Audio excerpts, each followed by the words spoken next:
Au cœur de la magie de Noël, un corps gisait sous le plus grand des sapins, et ce n'était pas un cadeau. Qui aurait pu commettre un acte aussi odieux pendant la période la plus joyeuse de l'année? Pensez-vous que le coupable se cache parmi les acheteurs innocents? Commentez ci-dessous qui vous soupçonnez avant même de connaître les faits. La neige tombait en flocons paresseux sur Paris, recouvrant les boulevards d'un manteau blanc et silencieux. Au marché de Noël des Tuileries, l'air était empli du parfum des pins, du vin chaud et des marrons grillés. Les lumières scintillantes dansaient sur les visages joyeux des familles, cherchant le sapin parfait pour célébrer les fêtes. C'était une scène de pure félicité, une carte postale vivante où la tragédie semblait n'avoir aucune place. L'harmonie était si parfaite qu'elle en devenait presque suspecte, comme le calme précédant une tempête inévitable. Au milieu de cette foule festive, une silhouette se distinguait par son élégance méticuleuse.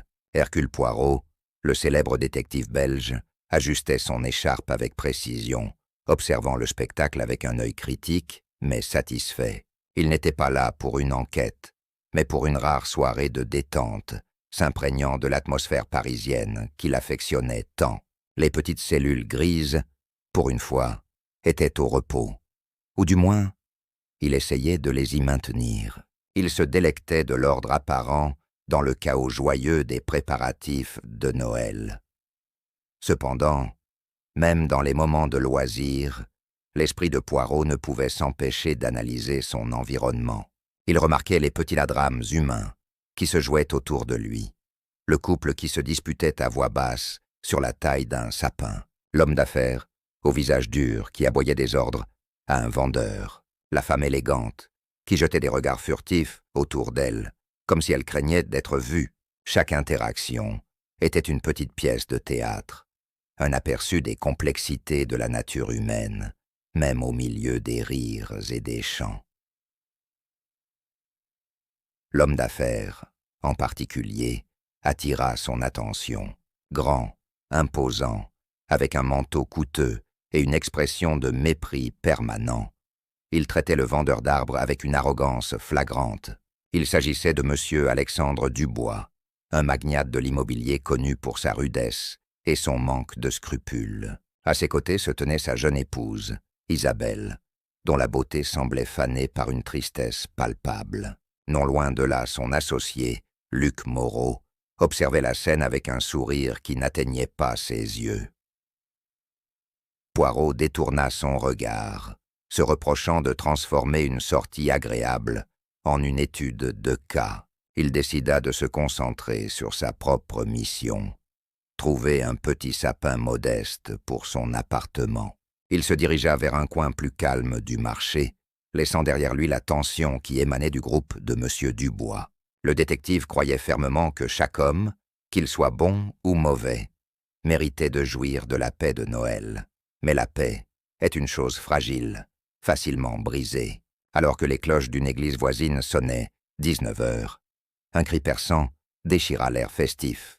Ce n'était pas un cri de joie, mais un cri de pure terreur. Les conversations s'arrêtèrent, les rires s'éteignirent. Toutes les têtes se tournèrent vers la source du son, le stand des plus grands et plus majestueux sapins de Noël. Le vendeur d'arbres, un homme simple nommé Jacques, se tenait là, le visage blême, le doigt tremblant pointé vers le sol. La foule commença à se presser, la curiosité l'emportant sur la peur. Et là, au pied d'un magnifique sapin norman, destiné à trôner dans un riche salon, gisait le corps sans vie de M. Alexandre Dubois. Son manteau coûteux était souillé de sang et de neige fondue. Hercule Poirot soupira. Ses vacances étaient terminées. Il sentit le poids familier de la responsabilité s'installer sur ses épaules. Il redressa sa posture, ajusta son chapeau et se dirigea lentement, mais sûrement, vers la scène du crime. Les petites cellules grises, après leur bref repos, se mettaient déjà en marche, avides de restaurer l'ordre que ce meurtre venait si brutalement de perturber. La magie de Noël venait de s'évanouir, remplacée par le froid glacial du meurtre. Pour l'un des acheteurs du marché, La recherche de l'arbre parfait s'était transformée en une occasion parfaite pour commettre l'irréparable. Et Hercule Poirot savait, avec une certitude absolue, que le tueur se trouvait encore parmi eux, se cachant derrière un masque de choc et d'innocence. La confusion se mua rapidement en panique. Les gens criaient, reculaient, certains se précipitant pour s'éloigner de la scène macabre, d'autres se rapprochant, attirés par une curiosité morbide. En quelques minutes, l'atmosphère joyeuse du marché s'était évaporée, laissant place à une tension glaciale que même les braseros ardents ne pouvaient réchauffer. Isabelle Dubois s'effondra en sanglots près du corps de son mari, tandis que Luc Moreau tentait maladroitement de la réconforter, son propre visage une étude de choc calculée. Les premiers agents de police arrivèrent, peinant à établir un périmètre et à contrôler la foule. Ils étaient jeunes, visiblement dépassés par la gravité de la situation, en un lieu si public et si festif. Hercule Poirot, se frayant un chemin avec une autorité tranquille, se présenta au sergent, en charge. Son nom, bien sûr, fut immédiatement reconnu, et l'officier, soulagé, accepta volontiers sa présence discrète sur les lieux. Poirot commença son observation méthodique. Il ignora d'abord le corps, pour se concentrer sur l'environnement immédiat. La neige fraîchement tombée était un avantage, un témoin silencieux qui enregistrait les allées et venues. Cependant, la panique de la foule avait déjà commencé à brouiller les pistes, piétinant ce qui aurait pu être des indices cruciaux. C'était désolant, un manque de méthode qui offensait sa sensibilité ordonnée. Le corps de M. Dubois reposait sur le dos. Une seule blessure était visible, une plaie nette à la poitrine qui avait dû atteindre le cœur. L'arme du crime n'était nulle part en vue. Fait curieux, la main droite de la victime serrait fermement une petite branche de houx, ses baies rouges contrastant vivement avec la pâleur de sa peau. Était-ce un symbole, un message, ou simplement un spasme post-mortem? L'inspecteur principal, un homme du nom de Lamy, arriva enfin. C'était un homme pragmatique, sans fioriture, qui connaissait la réputation de Poirot et le traita avec un respect professionnel. Un meurtre en plein marché de Noël, Poirot. Quelle audace, dit-il en secouant la tête. C'est un véritable casse-tête. Le tueur a dû être rapide et invisible. Poirot hocha simplement la tête, ses yeux scannant les visages autour de lui. Il se tourna vers les personnes les plus proches de la victime au moment du drame. Madame Dubois, maintenant assise sur une caisse en bois, était interrogée par un jeune officier, mais elle était trop hystérique pour donner des informations cohérentes. Luc Moreau, l'associé, semblait avoir repris ses esprits et donnait une version des faits. Ils étaient en train de choisir un arbre. Alexandre s'est éloigné de quelques pas pour inspecter un sapin en particulier. Et la minute suivante, ils ont entendu le cri du vendeur. Le vendeur, Jacques, était la clé. Poirot s'approcha de lui doucement. L'homme tremblait encore. « Qu'avez-vous vu, mon ami » demanda Poirot d'une voix apaisante. « Je ne l'ai pas vu tomber » balbutia Jacques. « J'étais occupé avec un autre client. Quand je me suis retourné, il était déjà là, par terre. J'ai cru qu'il avait glissé, puis j'ai vu le sang. » Poirot remarqua une autre personne qui se tenait à l'écart, observant la scène avec une intensité glaciale. C'était une femme d'une quarantaine d'années, vêtue simplement, mais avec une dignité farouche. Il l'avait aperçue plus tôt. Il demanda à l'inspecteur Lamy si elle avait été identifiée. « Oui, c'est mademoiselle Agnès Lefebvre, une concurrente de Dubois. Il l'a menée à la faillite il y a 6 mois. Elle avait juré de se venger. » Un mobile clair et puissant. Le tableau commençait à prendre forme avec ses personnages principaux. La veuve éplorée, l'associé au sourire ambigu, la rivale, vengeresse. Chacun avait une raison, une opportunité potentielle.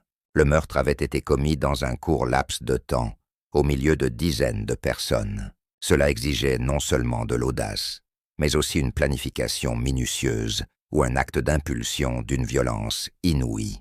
Poirot savait que la vérité se cachait dans les détails, dans les petites contradictions que tout le monde, sauf lui, ignorerait. Le lendemain matin, Le bureau de l'inspecteur Lamy au quai des Orfèvres était un havre de chaleur contrastant avec le froid mordant qui persistait à l'extérieur. La nouvelle du meurtre du sapin de Noël faisait déjà la une des journaux, transformant une tragédie en un spectacle public. Hercule Poirot, assis confortablement dans un fauteuil en cuir, sirotait un chocolat chaud, une concession à la coutume locale qu'il trouvait tout à fait agréable.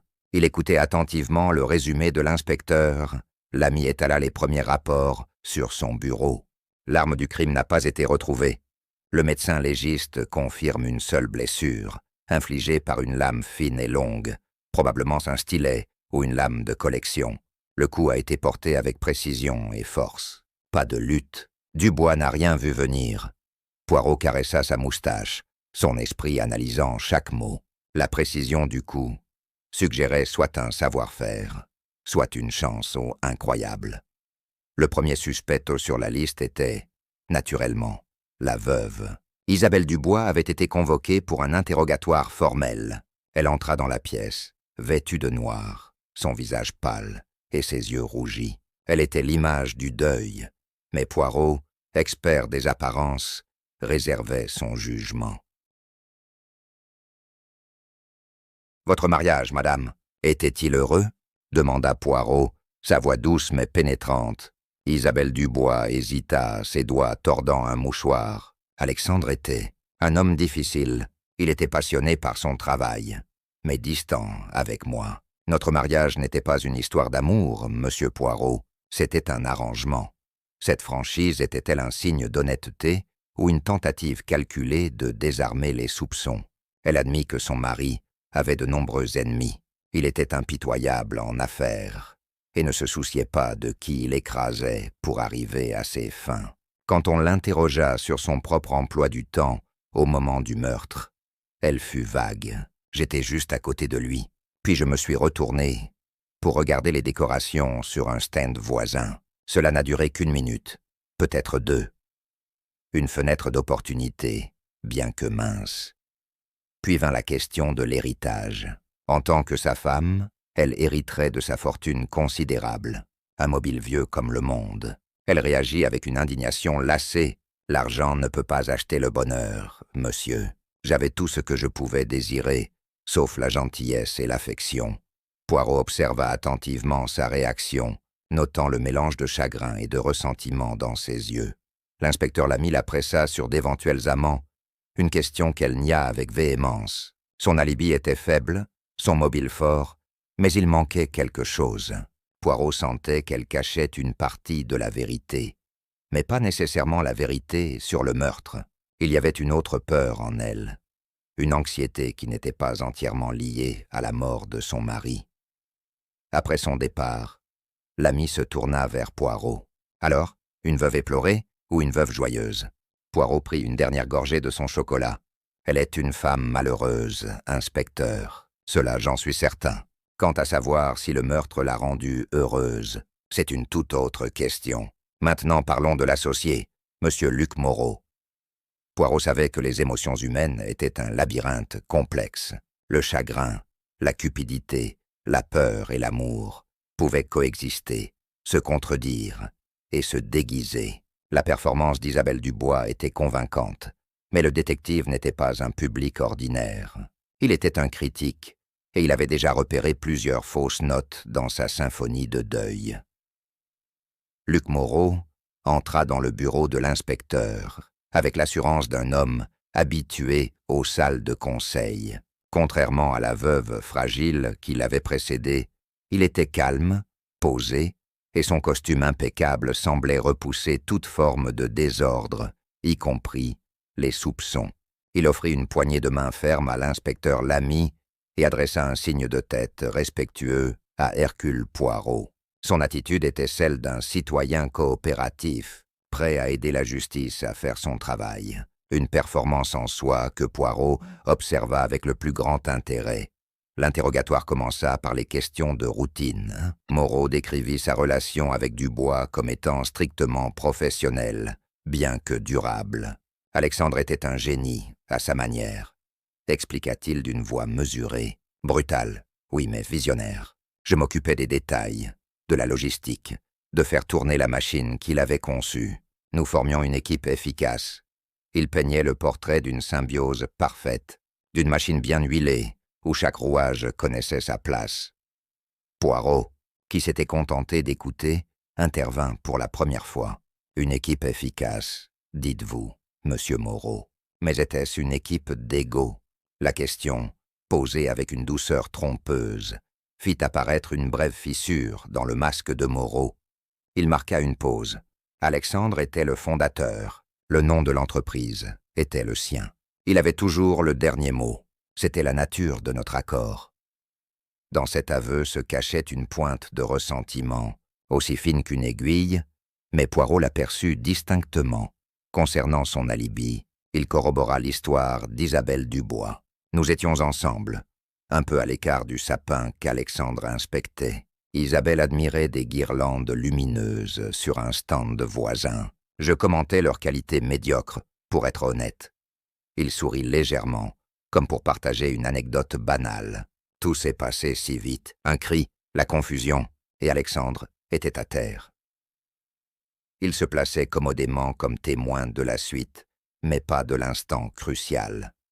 L'inspecteur Lamy aborda ensuite le sujet délicat de l'avenir de l'entreprise.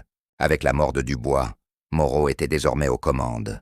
Une responsabilité écrasante, répondit Moreau sans hésiter, anticipant la suspicion. Préserver l'héritage d'Alexandre sera la tâche de ma vie. Ce n'est pas une promotion, inspecteur, c'est un fardeau. Il jouait le rôle du successeur loyal et accablé, avec une conviction presque parfaite. Poirot changea de sujet abruptement. Parlez-moi du projet Riviera. J'ai cru comprendre qu'il y avait eu un désaccord important entre vous et M. Dubois à ce sujet. Moreau parut surpris, des ragots de bureau. Nous avions des approches différentes, c'est tout. Alexandre voulait être agressif, construire rapidement. Je préconisais la prudence. C'est le lot de toutes les affaires. Il a pris sa décision, et comme toujours, je l'ai soutenu. Il minimisait l'incident, le présentant comme une simple divergence d'opinion. Puis, comme s'il voulait se montrer utile, Moreau ajouta de lui-même. « Si vous cherchez de vrais ennemis, inspecteur, regardez du côté d'Agnès Lefebvre. La façon dont Alexandre l'a évincée du marché, c'était brutal. Elle lui vouait une haine féroce. Je l'ai vue au marché hier soir. Elle le regardait avec un venin dans les yeux. C'était une tentative habile de détourner l'attention, de fournir à la police une piste plus évidente et plus passionnante. Avant de le laisser partir, Poirot posa une dernière question, apparemment sans rapport avec le reste. « Monsieur Moreau, êtes-vous un collectionneur ?» L'associé fronça les sourcils. « Collectionneur? Non, pas vraiment.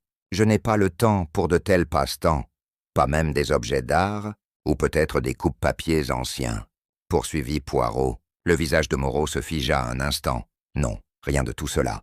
Pourquoi cette question? »« Aucune raison en particulier, » répondit Poirot. « Une simple curiosité. » Une fois Moreau parti, l'ami se gratta le menton. « Il est plausible.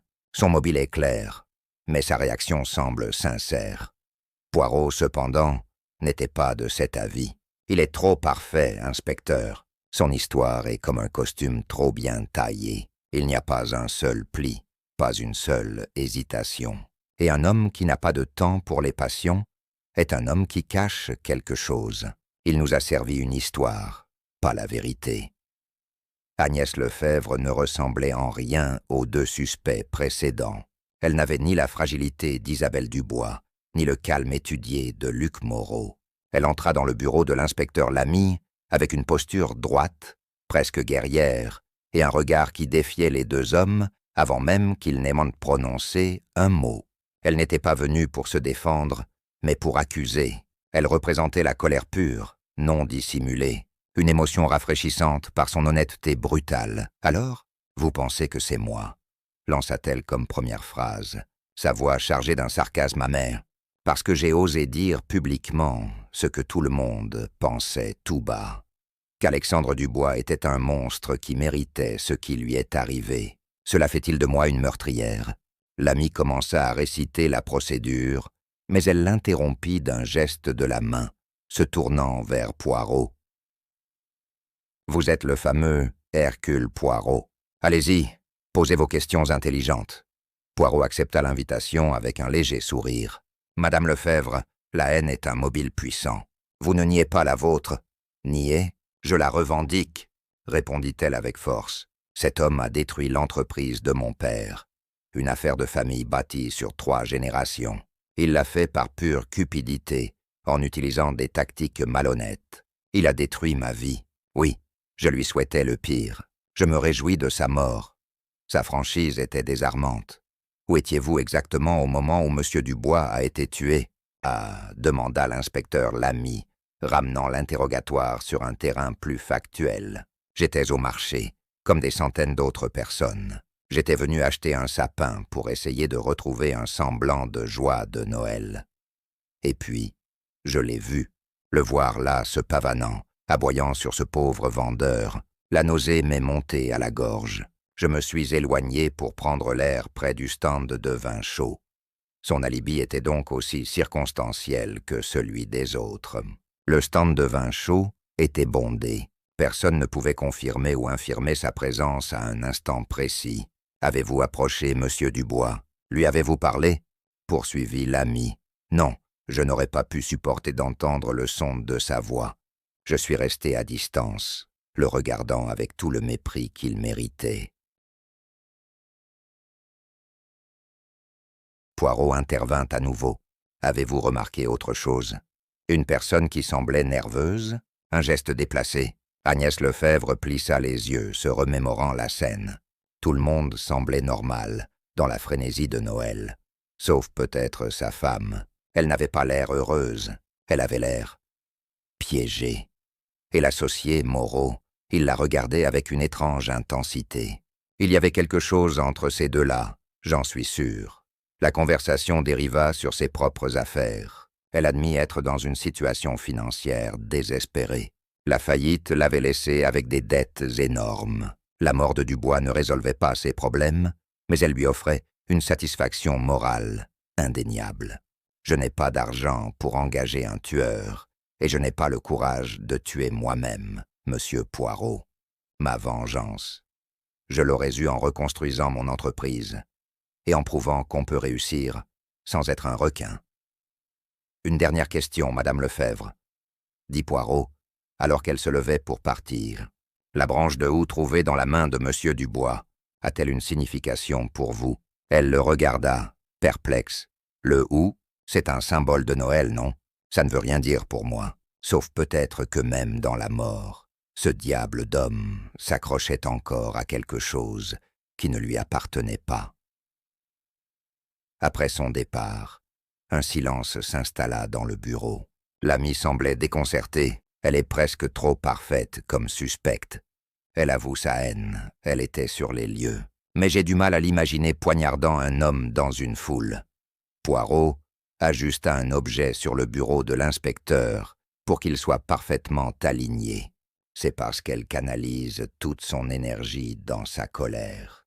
Un meurtrier, inspecteur, canalise la sienne dans le secret et la dissimulation.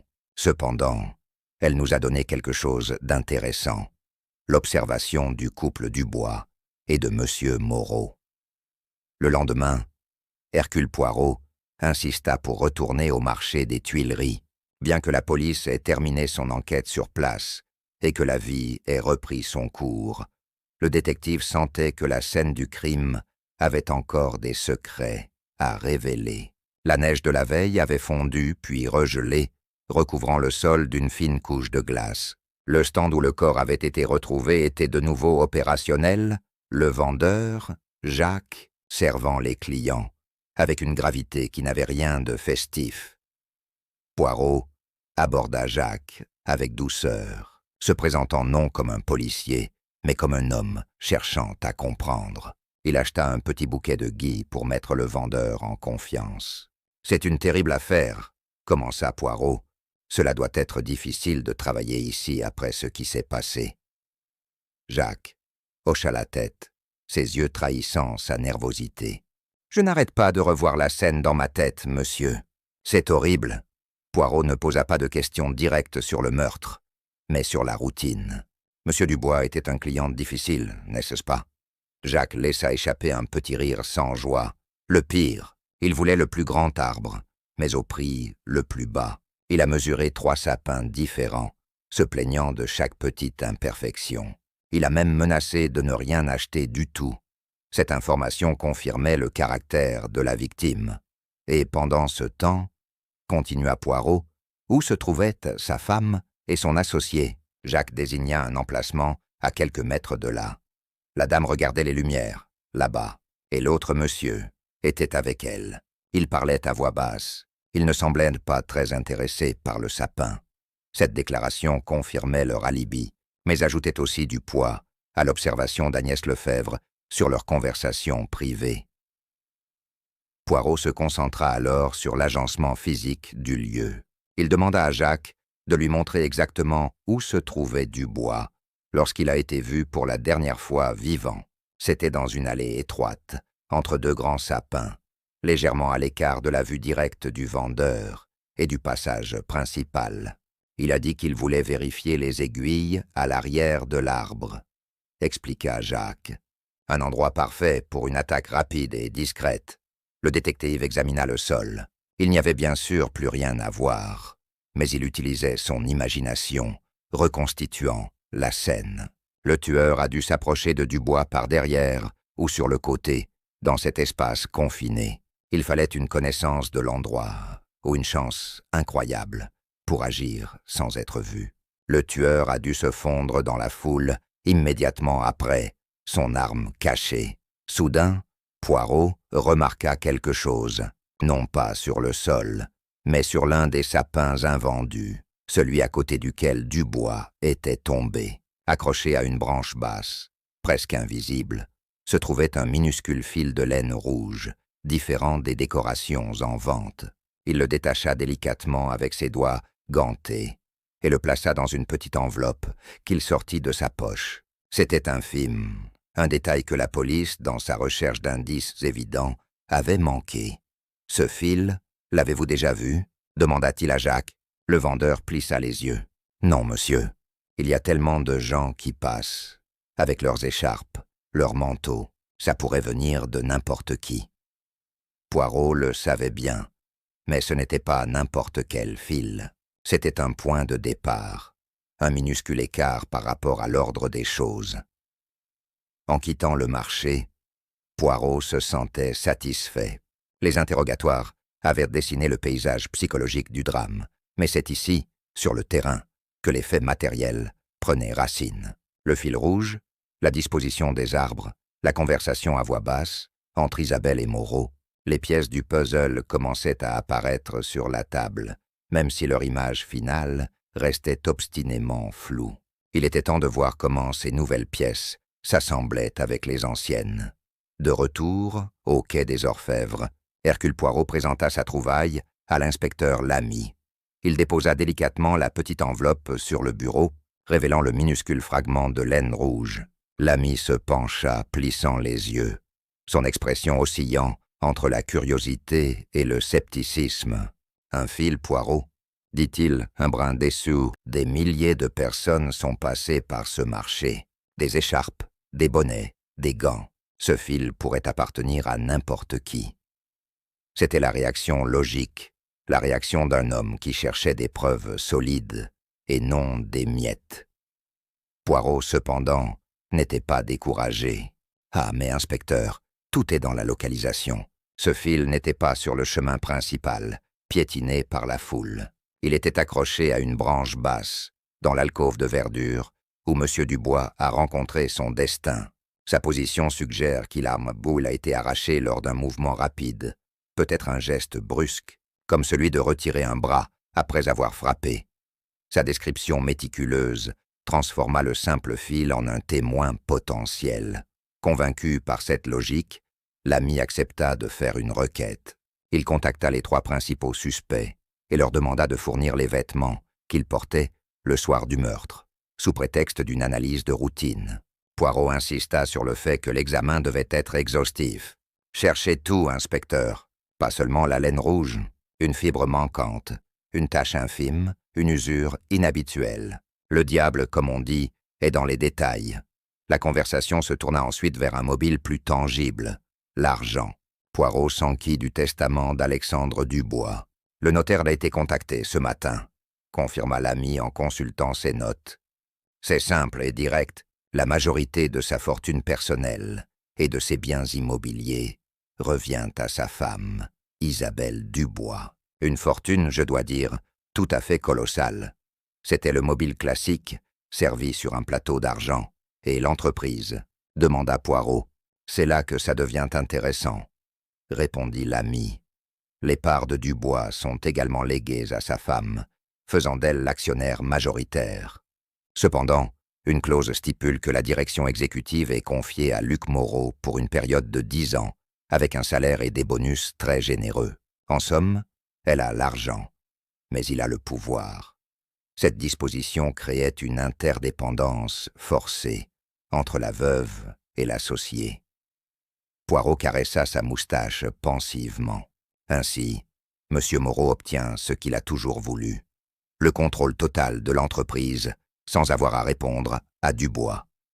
Et Madame Dubois obtient la richesse et la liberté, sans les responsabilités de la gestion. Sur le papier, c'est un arrangement qui profite à tous les deux. Une coïncidence des plus heureuses, n'est-ce pas? Le sarcasme dans sa voix était à peine voilé.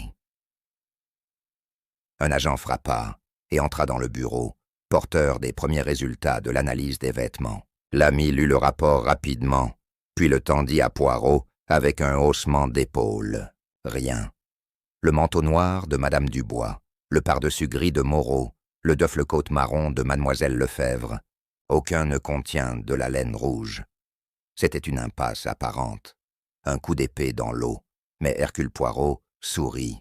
C'était un sourire fin, presque imperceptible, celui d'un homme qui ne voit pas une porte se fermer, mais une autre s'entr'ouvrir. « Excellent », dit-il à la surprise de l'ami. « Cela ne nous dit pas qui est le coupable, mais cela nous dit que le coupable est soit très chanceux, soit très malin. Ou alors, inspecteur, notre fil ne provient pas d'un vêtement principal. Pensez aux accessoires. Une écharpe enlevée à la hâte, des gants fourrés dans une poche. » Le mystère du fil rouge restait entier, mais il avait servi un but. Il avait éliminé les évidences et forçait maintenant l'enquête à creuser plus profondément, sous la surface des apparences. Alors que l'ami retournait à ses dossiers, l'esprit de Poirot se fixa sur l'autre anomalie, l'autre touche de couleur dans ce drame hivernal. Les baies rouges de la branche de houx, un fil rouge, des baies rouges. La symétrie était trop parfaite pour être une coïncidence. Poirot était convaincu que la clé de l'énigme ne se trouvait pas seulement dans les faits, mais dans les relations humaines qui liaient les suspects entre eux. L'observation d'Agnès Lefebvre concernant l'étrange intensité entre Isabelle Dubois et Luc Moreau revenait sans cesse dans son esprit. Le testament avait révélé leur interdépendance forcée. Il était temps de découvrir si ce lien avait été forgé avant ou après la mort de Dubois. Il décida de rendre une visite impromptue à la veuve. Il la trouva dans le vaste et somptueux appartement du couple, un lieu si impersonnel et froid qu'il ressemblait plus à une galerie d'art qu'à un foyer. Isabelle Dubois le reçut dans un salon immense, vêtue d'une robe de soie noire qui accentuait sa pâleur. Elle semblait avoir vieilli de plusieurs années, en quelques jours. Poirot lui présenta ses condoléances, avec une sincérité étudiée, avant d'aller droit au but. « Madame, je dois vous poser une question, d'une nature délicate. » Commença-t-il doucement. « Votre relation avec M. Moreau, la décrivez-vous comme étant purement professionnelle ?» Le sang quitta le visage d'Isabelle, la seule couleur qui lui restait. Elle se raidit. Luc est un ami de la famille. Il a été d'un grand soutien depuis la mort d'Alexandre. Sa réponse était évasive, une formule toute faite. Poirot ne la laissa pas s'échapper si facilement. L'amitié est une chose, madame. Mais au marché de Noël, quelques instants avant le drame, vous et M. Moreau étiez en grande conversation. On m'a dit que vous sembliez absorbé. De quoi parliez-vous avec une telle ferveur? Il la regardait fixement, ses petits yeux brillants d'une intelligence aiguë. Il ne l'accusait pas, il l'invitait à se confier. Une larme roula sur sa joue. Elle se leva et marcha jusqu'à la grande fenêtre surplombant la Seine gelée. « Nous parlions de mon avenir », dit-elle finalement, sa voix à peine un murmure. Je ne supportais plus ma vie avec Alexandre. Il était cruel, contrôlant. J'avais l'intention de le quitter après les fêtes. Luc était le seul au courant. Il me conseillait, m'aidait à préparer mon départ. C'était une révélation de taille. Le mobile d'Isabelle n'était plus seulement l'héritage, mais la liberté. Et Luc Moreau n'était pas un simple associé, mais un confident, un complice dans son projet d'évasion. Il vous aidait, répéta Poirot. De quelle manière? Financièrement? Non, répondit-elle vivement. Moralement, il était le seul qui comprenait ma situation. Il me disait de tenir bon, que j'étais courageuse. Poirot se permit un doute intérieur. Moreau, l'homme d'affaires pragmatique, se contentait-il d'offrir un soutien moral? Et Monsieur Moreau, que pensait-il de votre mari? Isabelle hésita. Il le respectait en tant qu'homme d'affaires. Mais en tant qu'homme, il le méprisait. Il voyait comment Alexandre me traitait. L'image d'un chevalier servant, protégeant une demoiselle en détresse, se dessinait, une image que Poirot trouvait suspecte. « Madame Dubois, étiez-vous amoureuse de Monsieur Moreau ?» La question était directe, brutale. Elle se retourna, choquée. « Non, absolument pas. Luc était un ami, un allié, rien de plus. » Son démenti était véhément, peut-être trop. Poirot sentait qu'elle disait la vérité, du moins telle qu'elle l'apercevait. Mais qu'en était-il des sentiments de Moreau pour elle? En quittant l'appartement glacial, Poirot avait une certitude. Le meurtre d'Alexandre Dubois avait résolu les problèmes de 2 personnes, de manière spectaculairement commode. Isabelle obtenait sa liberté et sa fortune sans avoir à passer par un divorce potentiellement ruineux. Moreau obtenait le contrôle de l'entreprise et la gratitude éternelle de la femme qu'il protégeait. Le mobile n'était plus simple, il était double. Un nœud d'intérêt financier et émotionnel, si étroitement liés qu'il était presque impossible de savoir où l'un commençait et l'autre finissait.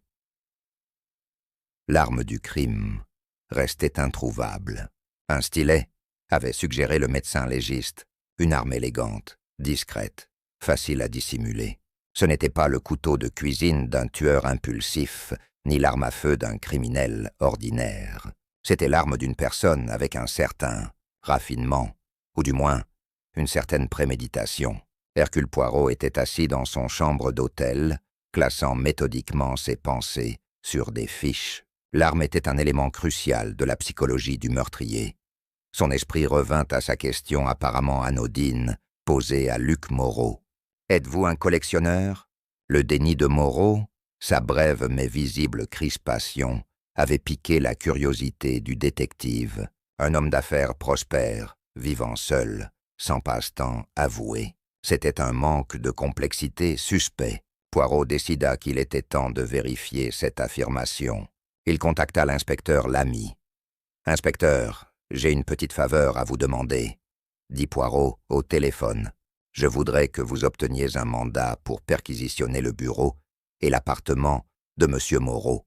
Discrètement, si possible. » L'ami protesta, arguant qu'il n'y avait pas de motif suffisant. « Mon instinct est mon motif, » répondit simplement Poirot, une affirmation qui, venant de lui, avait plus de poids que n'importe quelle preuve matérielle. À contre-cœur, l'ami accepta de faire le nécessaire. Le lendemain, pendant que Moreau était retenu au commissariat pour une question de procédure concernant l'entreprise, Poirot accompagna l'ami et 2 de ses hommes à l'appartement de l'associé. C'était un lieu moderne, impeccablement rangé, presque stérile. L'ordre qui y régnait était si parfait qu'il semblait artificiel. C'était l'appartement d'un homme qui contrôlait son environnement, ou du moins, qui voulait en donner l'impression. Ils cherchèrent méticuleusement une arme potentielle, mais ne trouvèrent rien. Cependant, dans un tiroir de bureau fermé à clé, Poirot découvrit quelque chose d'autre. Ce n'était pas une collection de stylets, mais une série de catalogues de vente aux enchères, spécialisés dans les objets d'art et les antiquités militaires. Plusieurs lots étaient encerclés au crayon rouge, notamment des dagues de la Renaissance et des coupes-papier ouvragées en argent. Moreau avait menti. Il n'était pas collectionneur, mais il aspirait à l'être. Pendant que l'ami examinait les catalogues, Poirot fut attiré par une petite vitrine dans le salon. Elle contenait quelques objets modestes. Une médaille militaire, appartenant probablement à son père, une montre de gousset et un objet qui fit s'arrêter le cœur du détective. C'était un petit étui en cuir, long et fin. Il était vide. À côté, une minuscule plaque de laiton portait une inscription. Coupe-papier, Exposition universelle de Paris, 1900.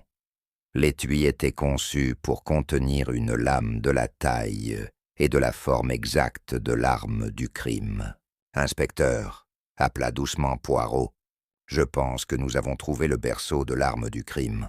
Sinon, l'arme elle-même. L'absence de l'objet était presque aussi accusatrice que sa présence l'aurait été. Moreau possédait, ou avait possédé, une arme parfaitement adaptée au meurtre. Mais une question demeurait. Pourquoi un homme, aussi méticuleux que Moreau, aurait-il utilisé un objet de sa propre collection, un objet qui pourrait être si facilement tracé jusqu'à lui? C'était une erreur grossière, une faute de méthode qui ne cadrait pas avec le personnage, à moins, bien sûr, que l'erreur ne soit pas une erreur du tout, à moins que l'étui vide ne soit pas une preuve, mais un piège. En quittant l'appartement, Poirot tenait une nouvelle pièce du puzzle. Luc Moreau avait le mobile, l'opportunité, il avait menti sur ses intérêts et il possédait l'étui d'une arme compatible. Le dossier contre lui était devenu accablant. Pourtant, Poirot ressentait un malaise persistant. C'était trop simple, trop évident. C'était comme si quelqu'un avait délibérément arrangé les indices pour mener la police directement à Luc Moreau. Et si Moreau n'était pas le meurtrier, mais la prochaine victime désignée? L'inspecteur Lamy était triomphant. Devant lui, sur son bureau, l'étui en cuir vide était une accusation silencieuse, mais puissante. « Nous le tenons, Poirot », déclara-t-il avec une satisfaction non dissimulée. « Menteur, opportuniste et maintenant propriétaire de l'arme du crime. L'affaire est pratiquement bouclée. » Hercule Poirot, cependant, ne partageait pas son enthousiasme. Il observait l'étui avec une concentration intense, comme s'il s'attendait à ce que l'objet lui parle. « Ne soyez pas si pressé, mon ami, » conseilla Poirot d'une voix douce. « Ne trouvez-vous pas cela un peu trop facile? Un homme aussi prudent que Moreau, qui nous sert un alibi calculé, laisserait derrière lui une preuve aussi accablante dans un tiroir de son salon? C'est une négligence qui jure avec le caractère du personnage. » L'ami balaya l'objection. Les criminels les plus intelligents commettent les erreurs les plus stupides. C'est un classique. Luc Moreau fut convoqué pour un second interrogatoire. Lorsqu'il entra dans la pièce, son assurance habituelle avait disparu, remplacée par une anxiété palpable. Il comprit immédiatement que la situation avait basculé. L'ami, adoptant un ton glacial, commença par jeter les catalogues de vente aux enchères sur le bureau. « Vous nous avez menti, monsieur Moreau. Vous avez un intérêt certain pour les armes anciennes. » Visiblement déstabilisé, Moreau bafouilla une excuse. « C'est un intérêt privé, un passe-temps. Je ne voulais pas que cela paraisse suspect. » Il tenta un sourire qui se transforma en grimace. « J'admets que j'aurais dû être honnête. » Son aveu était celui d'un homme pris en faute, essayant de minimiser les dégâts. Il ne savait pas encore que le pire était à venir. L'ami laissa planer un long silence avant de pousser l'étui en cuir vide au centre du bureau. « Et ceci, monsieur Moreau, reconnaissez-vous cet objet ?» Le visage de Moreau se décomposa. Il le fixa, les yeux écarquillés, la couleur quittant ses joues. Sa réaction n'était pas celle de la culpabilité feinte, mais d'une horreur et d'une incrédulité totale. « Mon coupe-papier, mais où est-il? C'est la question que nous vous posons. » rétorqua l'ami, sa voix dure comme l'acier. Moreau secoua la tête, passant frénétiquement une main dans ses cheveux, autrefois impeccables. « Je ne sais pas. Il était là, dans son étui, il y a quelques jours. Je ne l'ai pas touché depuis des semaines. Quelqu'un l'a pris, Quelqu'un a dû le voler.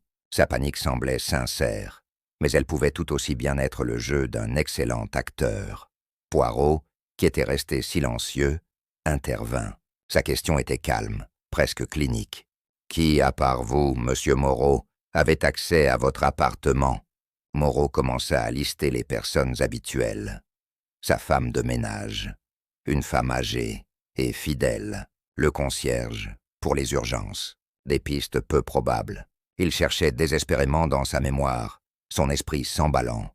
Puis, il s'arrêta net. Un souvenir sembla le frapper avec la force d'un coup de poing. « Mon Dieu !» murmura-t-il, « Dubois. Alexandre est venu à mon appartement il y a environ 1 mois. Nous avions eu une dispute terrible au sujet du projet Riviera. Il m'a suivi chez moi pour continuer la discussion. Nous avons bu un verre. » Il regarda Poirot et l'ami, la réalisation de l'impensable se lisant sur son visage. Il a admiré mes quelques objets dans la vitrine. Il a même pris le coupe-papier en main. Cette nouvelle information suspendit le temps dans le bureau. L'idée que la victime aurait pu elle-même voler l'arme de son futur assassin était d'une ironie macabre et complexe. Moreau fut placé en état d'arrestation, ses protestations se perdant dans les couloirs du commissariat. L'ami avait son coupable, mais Hercule Poirot, lui, avait maintenant un puzzle bien plus fascinant. L'étui vide n'était peut-être pas la preuve d'un meurtre, mais la clé d'une machination diabolique. 2 jours s'écoulèrent. Luc Moreau était en détention provisoire, et l'affaire semblait close pour la police et la presse. L'inspecteur Lamy préparait son dossier, convaincu d'avoir résolu le meurtre du sapin de Noël. Seul Hercule Poirot restait insatisfait, passant ses journées à revoir ses notes dans le confort de son hôtel, persuadé que la vérité était plus complexe. Il attendait, sachant que les rouages d'un plan bien huilé ne s'arrêteraient pas toujours. Avec une simple arrestation, son attente fut récompensée par un appel téléphonique urgent de l'ami. Le ton de l'inspecteur avait perdu toute sa suffisance. « Poirot, vous devez venir tout de suite. Il s'est passé quelque chose. » L'adresse qu'il lui donna était celle d'Agnès Lefebvre. Poirot sentit une montée d'adrénaline. Le 2e acte de la pièce venait de commencer, exactement comme ses petites cellules grises l'avaient anticipé. Il trouva mademoiselle Lefebvre dans son petit appartement, non pas blessée, mais profondément secouée. Elle tenait à la main une petite boîte en carton, arrivée par la poste le matin même. À l'intérieur, sur un lit de coton, reposait une seule branche de houx, identique à celle trouvée dans la main d'Alexandre Dubois. Une carte l'accompagnait, sur laquelle était tapé un simple message. « Vous êtes la prochaine. » La police scientifique examina la boîte, mais ne trouva aucune empreinte, aucune piste exploitable. Le colis avait été posté depuis un bureau de poste central à Paris, le rendant impossible à tracer. C'était un acte de pure intimidation, conçu pour semer la terreur et, plus important encore, pour jeter le doute sur la culpabilité de Luc Moreau. Comment un homme derrière les barreaux aurait-il pu envoyer un tel avertissement? L'inspecteur Lamy était visiblement décontenancé. « C'est impossible, » répétait-il. « Moreau a un complice. C'est la seule explication. » Poirot, cependant, examinait la branche de houx avec une attention extrême. Il n'écoutait qu'à moitié les théories de Lamy. Il était absorbé par le symbole lui-même. Pourquoi le houx? Ce n'était pas seulement une décoration de Noël, c'était un message. Agnès Lefebvre, bien que terrifiée, gardait sa combativité. « C'est ridicule, » dit-elle, sa voix tremblant légèrement. « Qui voudrait me faire du mal? Je n'ai plus rien que l'on puisse me prendre. » Poirot se tourna vers elle. « Peut-être, madame, que ce message n'est pas vraiment pour vous. Peut-être est-il destiné à la police. C'est une déclaration, un défi. » Cet événement changea complètement la dynamique de l'enquête. La théorie simple et nette de Lamy s'effondrait. L'arrestation de Moreau semblait maintenant prématurée, voire erronée. Le véritable meurtrier était non seulement en liberté, mais il jouait avec eux, tirant les ficelles depuis l'ombre et se délectant du chaos qu'il créait. Il n'était pas seulement un tueur, c'était un metteur en scène. De retour à son hôtel, Poirot sortit le petit fil de laine rouge de son enveloppe et le posa à côté de ses notes sur le « ou ». Le rouge du fil, le rouge des baies. Le lien était là, symbolique et insaisissable. Le meurtrier ne laissait pas des indices par accident. Il construisait une histoire. Il racontait quelque chose sur sa victime et sur lui-même. Poirot comprit qu'il devait cesser de penser en termes de preuves matérielles, conventionnelles. Il devait déchiffrer le langage du tueur. Le meurtre de Dubois n'était pas la fin de l'histoire, c'était le premier chapitre. La menace contre Lefebvre était le second, et Poirot savait, avec une certitude glaciale, que le chapitre final n'avait pas encore été écrit et qu'il serait sans doute le plus tragique de tous. Hercule Poirot se tenait devant la fenêtre de sa chambre d'hôtel, regardant la vie parisienne s'agiter en dessous, insensible au drame qui se jouait dans l'ombre. Il avait demandé à ce que toutes les pièces à conviction et les transcriptions des interrogatoires lui soient apportées. La table derrière lui était un modèle d'ordre et de méthode. Chaque document, chaque objet, méticuleusement arrangé. C'était le sanctuaire de ces petites cellules grises, et elles fonctionnaient maintenant à plein régime. Il prit le fil rouge et le plaça sur une feuille de papier blanche. Puis, il dessina à côté une branche de houx. Il ferma les yeux, se remémorant chaque détail de la scène du crime. La foule, les lumières, le froid, le corps de Dubois, son expression surprise, la main serrant la branche, le fil accroché au sapin. Chaque élément était un mot dans une phrase qu'il ne parvenait pas encore à lire. Il relut le témoignage de chacun. Isabelle Dubois, la veuve qui voulait fuir son mariage. Luc Moreau, le partenaire qui voulait le contrôle et qui avait été si parfaitement piégé. Agnès Lefebvre, la rivale dont la haine était si ouverte qu'elle en devenait presque une preuve d'innocence. Et Jacques, le vendeur d'arbres, le témoin simple et honnête qui avait vu tout le monde, mais n'avait rien vu du tout. Soudain, une phrase du témoignage de Jacques lui revint en mémoire. Quelque chose qu'il avait dit lors de sa seconde conversation avec Poirot au marché. Parlant des habitudes de Dubois, il avait dit « Il a même menacé de ne rien acheter du tout. » Pourquoi? Parce que le sapin n'était pas parfait? Non, la raison était plus spécifique. Poirot se souvint. Il se plaignait de chaque petite imperfection. Une branche légèrement tordue, quelques aiguilles jaunies. Dubois n'était pas seulement un homme exigeant. Il était un homme obsédé par la perfection, par l'apparence. Un homme qui n'aurait jamais accepté quelque chose de défectueux. Alors pourquoi, dans son dernier souffle, s'accrochait-il à une simple branche de houx? Une branche coupée, imparfaite. Ce n'était pas un geste volontaire. La branche avait dû lui être mise dans la main. Mais par qui et pourquoi? C'est alors que les pièces du puzzle commencèrent à s'emboîter avec une vitesse fulgurante. Le fil rouge, le houx, le stylet manquant, le passé de chaque personnage. Poirot se leva et commença à arpenter la pièce. Il visualisa le meurtre, non plus comme une agression, mais comme une transaction, un échange. Le meurtrier n'avait pas seulement pris une vie, il avait laissé quelque chose en retour. Un symbole, le fil rouge. D'où venait-il? Pas d'un manteau, pas d'une écharpe. Il était trop grossier. Il ressemblait à de la laine utilisée pour le bricolage, les décorations. Poirot se souvint des stands du marché. Des décorations de Noël, bien sûr. Des petits pères Noël, des rennes, faits de feutre et de la laine rouge. Le fil ne venait pas du tueur. Il venait de l'environnement immédiat. Et le « ou », Holly, en anglais. Un nom, un prénom. C'était une pensée folle, un saut de l'imagination. Mais Poirot savait que la psychologie des criminels n'était pas toujours rationnelle. Il se précipita vers le téléphone et appela l'inspecteur Lamy. « Inspecteur, j'ai besoin d'une information, et vite. Faites des recherches sur Alexandre Dubois. Je veux savoir s'il y a une femme dans son passé, peut-être des années en arrière, une femme portant le nom de Holly, ou un nom qui y ressemble, comme Holly ou Hollis. » Il y eut un silence à l'autre bout du fil, puis la voix perplexe de Lamy. « Holly?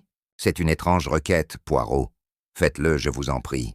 Je crois que la solution de toute cette affaire ne se trouve pas dans le présent, mais dans un fantôme du passé de Noël.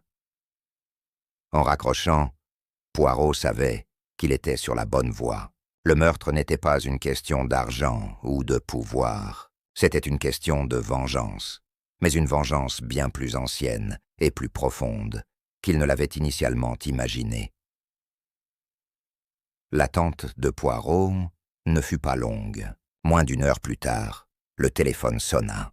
La voix de l'inspecteur Lamy à l'autre bout du fil était empreinte d'une incrédulité respectueuse. « Poirot, comment diable pouviez-vous savoir? C'est de la sorcellerie. » Hercule Poirot sourit discrètement. Ce n'était pas de la magie, mais de la méthode. Il laissa l'inspecteur reprendre son souffle et lui raconter ce que ses recherches avaient déterré. « Vous aviez raison, » continua Lamy. « Il y a 25 ans, au tout début de sa carrière, Alexandre Dubois avait un associé, un homme nommé Jean-Luc Martin. C'était le cerveau créatif, tandis que Dubois était le financier impitoyable. Selon les archives, Dubois l'a trahi, utilisant des manœuvres juridiques pour le spolier de ses parts et le pousser à la faillite. L'homme, ruiné et déshonoré, s'est suicidé quelques mois plus tard. C'était une histoire tragique et banale dans le monde des affaires. Mais Lamy n'avait pas fini. Martin n'était pas seul. Il avait 2 enfants, un fils et une fille. La fille s'appelait Cécile. Elle adorait Noël. Et son père lui avait donné un surnom affectueux parce qu'elle était née en décembre. Il l'appelait sa petite Oux. Le mot flotta dans le silence téléphonique. En français, le prénom était rare, mais le symbole était le même. Lamy poursuivit, sa voix plus grave. Après la mort de son père, la jeune Cécile est tombée dans une profonde dépression. Sa santé s'est détériorée. Elle est morte 5 ans plus tard, de ce que les médecins ont appelé un cœur brisé. Quant au fils, il a disparu après le drame. Il se nommait Jacques Martin. Le nom frappa Poirot avec la force d'une évidence. Jacques, le simple et nerveux vendeur de sapins. Le mobile était là, incandescent. Une vengeance mûrie pendant un quart de siècle. La haine d'un fils pour l'homme qui avait détruit toute sa famille.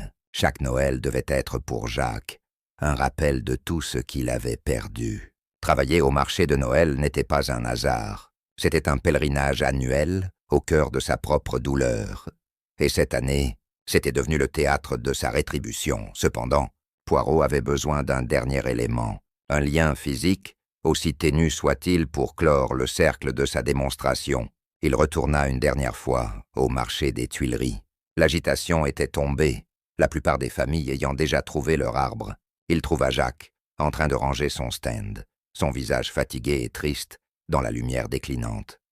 Poirot l'aborda avec une gentillesse désarmante. « Bientôt la fin, » dit-il. « Vous devez être épuisé. » Jacques hocha la tête. Poirot désigna un stand voisin qui vendait des décorations artisanales. « Je vois que votre voisine vend de jolies choses. Des créations faites main. »« Oui, » répondit Jacques d'une voix neutre. « C'est une brave femme. » Poirot posa alors la question cruciale, avec un air de curiosité anodine. « Il faut de la patience pour faire ces petites figurines. Je suppose que les journées sont longues. Vous lui donnez un coup de main, parfois ?» Jacques le regarda, surpris par la question. « Parfois, oui, quand il n'y a pas de clients. Je l'aide à refaire le rembourrage de ses petits Pères Noël quand la couture lâche. C'est un travail simple, avec de la laine rouge. » C'était la confession qu'il attendait, sans même que son auteur le sache. Le fil rouge ne venait pas d'un vêtement, mais des mains même du meurtrier, qui dans son acte rapide et violent avait laissé derrière lui une signature microscopique de son passe-temps innocent. Poirot remercia poliment le vendeur d'arbres et s'éloigna. Il composa le numéro de Lamy. « Inspecteur, » dit-il, sa voix calme, mais chargée d'une finalité absolue. « Il est temps de réunir nos acteurs pour le dernier acte. » Le grand salon de l'appartement des Dubois n'avait jamais paru aussi froid et imposant. Sur l'insistance d'Hercule Poirot, l'inspecteur Lamy y avait convoqué tous les protagonistes du drame. Isabelle Dubois, veuve et héritière, se tenait près de la cheminée éteinte. Luc Moreau, libéré provisoirement, se tenait à l'écart, son visage marqué par l'épreuve, jetant des regards méfiants à tout le monde. Agnès Lefebvre était également présente, sa curiosité l'ayant emporté sur sa peur. Enfin, le dernier invité arriva, escorté par un agent en civil. Jacques, le vendeur de sapins, entra dans la pièce luxueuse, avec un malaise évident. Il regarda autour de lui, intimidé par le faste et la tension palpable. « L'inspecteur a dit que vous aviez besoin de moi. Pour une dernière question, dit-il d'une voix faible, s'adressant à Poirot. « En effet, monsieur Martin, répondit Poirot, utilisant délibérément son vrai nom de famille. Jacques tressaillit, comme s'il avait été frappé. L'inspecteur Lamy prit la parole. « Merci à tous d'être venus. Monsieur Poirot a quelques éclaircissements à apporter. Il prétend que nous avons commis une grave erreur en arrêtant monsieur Moreau. » Tous les regards se tournèrent vers le petit détective belge, qui se tenait au centre de la pièce, ses mains jointes derrière le dos, son port de tête d'une confiance absolue. « Mesdames, messieurs, » commença Poirot de sa voix claire et précise, « nous sommes réunis ici pour corriger une injustice. Pas seulement l'injustice commise envers monsieur Moreau, mais une injustice bien plus ancienne. Nous avons cherché le mobile de ce crime dans la cupidité, la jalousie, la rivalité professionnelle.